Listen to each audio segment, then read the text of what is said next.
వందే మాత్రం. నేను మీ journalist Navata. Welcome to R voice. ఉత్తరప్రదేశ్లోని ఇటావా నుంచి వచ్చిన ఒక ముఖ్యమైన కోర్టు తీర్పు ఇప్పుడు దేశవ్యాప్తంగా చర్చకు కేంద్రంగా మారింది. రిజర్వ్డ్ ఫారెస్ట్ భూమిలో ఏవి నిర్మించకూడదు. కానీ ఈ మధ్యకాలంలో భద్రాచలం నుంచి కూడా మనకు ఇష్యూ వచ్చింది. మన ఛానల్లో వీడియో కూడా చేసాం, మీకు గుర్తుందో లేదో. ఇదే రిజర్వ్డ్ ఫారెస్ట్లలో చర్చిలు కడుతున్నారు.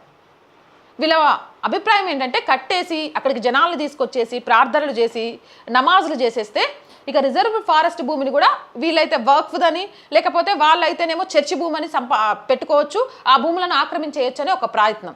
అలాంటిదే జరిగింది ఇక్కడ. రిజర్వ్డ్ ఫారెస్ట్ భూమిపై నిర్మించారు ఒక దర్గాను.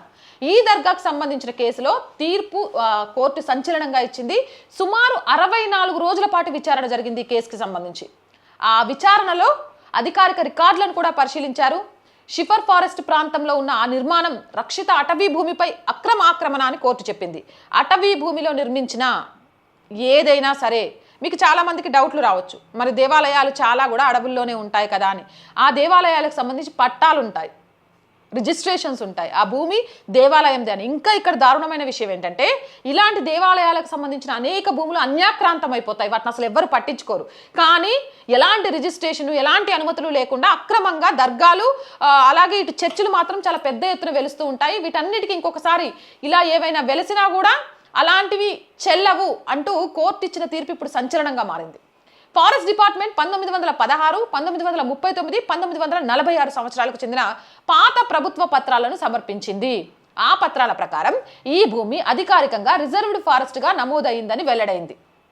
ఈ ఆధారాలపై కోర్టు సుమారు 1800 చదరపు అడుగుల భూమిపై ఉన్న ఆక్రమణను తొలగించాలని ఆదేశించింది. ఇంకొక వైపు దర్గాతో సంబంధం ఉన్న ప్రతినిధులు ఈ నిర్మాణం ఆధ్యాత్మిక మరియు చారిత్రక ప్రాధాన్యత కలిగి ఉందని, దాదాపు 832 సంవత్సరాల నాటిదని వాదించారు. అయితే ప్రభుత్వ రికార్డులను చట్టపరంగా తప్పు అని నిరూపించే సరైన ఆధారాలను కోర్టులో చూపించలేకపోయారు. అసలు వాళ్ళకు బర్త్ సర్టిఫికేట్ కూడా ఉండవు. ఇక దీనికి డాక్యుమెంట్స్ ఎక్కడి నుంచి పట్టుకొస్తారు? 832 సంవత్సరాలు అంటే ఒక్కసారి ఆలోచించండి. భారతదేశంలోని భూముల మీద, భారతదేశం మీద సంపద మీద ఎన్ని సంవత్సరాల నుంచి వీళ్ళు కన్నేశారని. ఇప్పుడు ఒక 10 సంవత్సరాలు అద్దెంట్లో ఉన్నాం కదా అని మేము 10 సంవత్సరాల నుంచి గదే ఇంట్లో ఉంటున్నాం, ఆ ఇల్లు మాది అంటే ఊరుకుంటారా? చొప్పిడ్చి కొడతారు. అవునా కాదా? అది కట్టుకున్నాడు పిచ్చోడా?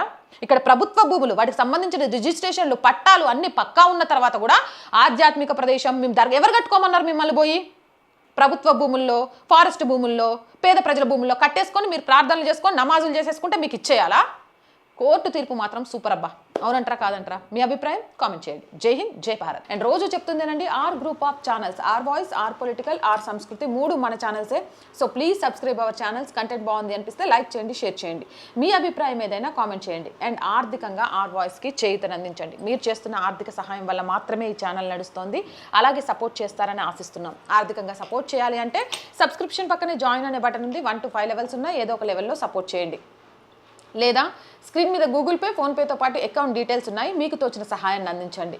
వ్యాపార ప్రకటనల కోసం 8328 500 5769 సంప్రదించండి. జై హింద్, జై భారత్.